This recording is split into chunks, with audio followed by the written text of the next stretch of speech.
Magandang araw, papakita ko sa inyo kung paano gumawa ng isang simple trigger ng crossbow. So, ito siya.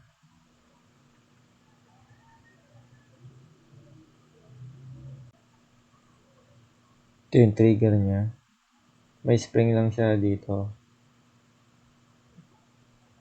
Yan. Simple lang, yung parang siso. Yan. May spring dito. Sa loob ng electrical tape. Yan. Nagsisiso lang yan. Tapos, lumang ballpen na bilog para magsiso siya. Tapos, nakatali lang. Yan.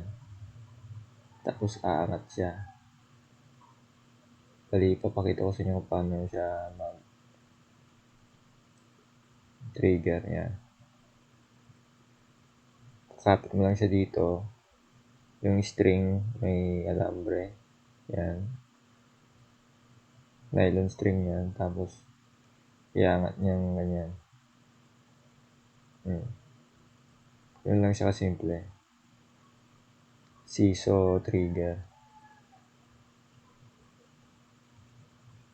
Tapos, papakita ko naman yung isa.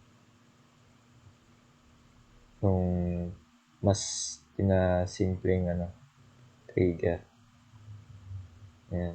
Ano lang siya, aluminum trigger na naka-bend. Ayan. Pag pinisa mo siyang ganito, ayan, bababa siya. Tapos magre-release na siya.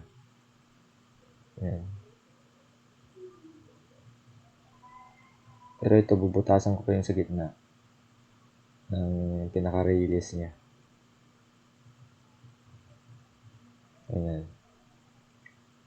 Ipisahin mo siyang ganyan, tapos bababa na siya. Ayan. Ganyan lang.